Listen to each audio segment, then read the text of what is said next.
Next question কি বলেছে, d by dx cos 1/x। Fine, অনেক easy. D by dx cos 1/x, ভালো কথা ভাই। এই যে 1/x, এটাকে আমরা কি ধরে নেব, x ধরে নেব। কারণ কি, আমরা cos x এর সূত্র জানি, কিন্তু cos 1/x এর সূত্র তো আমরা জানি না। তাই এই যে 1/x আছে, এই জিনিসটাকে আমরা কি ধরে নেব, x ধরে নেব। ঠিক আছে, 1/x জিনিসটাকে আমরা কি ধরে নেব, x ধরে নেব। ফাইন। তা cos x কে অন্তরীকরণ করলে কি হয়, cos x কে অন্তরীকরণ করলে আমরা জানি কি হয়, minus sin x। Minus sine, এখানে x বলতে কি বোঝাচ্ছি, 1/x। লিখে ফেলো 1/x।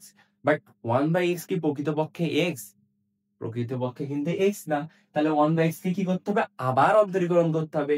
আমরা বলছিলাম 1/x কে অন্তরীকরণ করলে কি হয়, d বাই dx।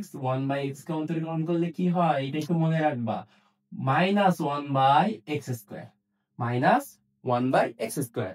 1/x কে অন্তরীকরণ করলে হয় মাইনাস 1/x²। তাহলে কি করতে হবে, এই যে d বাই dx, এই 1/x যেহেতু প্রকৃতপক্ষে x না, এটাকে আবার অন্তরীকরণ করতে হবে। তাই এই 1/x কে অন্তরীকরণ করলে কি হয়, মাইনাস 1/x²। তাইলে এই মাইনাস 1/x² টা আমি সামনে নিয়ে আসি, আর ওই মাইনাস এই মাইনাস কেটে যাবে। তাহলে কি হবে, 1/x² sin 1/x। দেখো তো কোথাও আছে কিনা, এই যে 1/x² sin 1/x। তাহলে আমাদের অ্যান্সার কত, সি নাম্বারটা হলো আমাদের অ্যান্সার।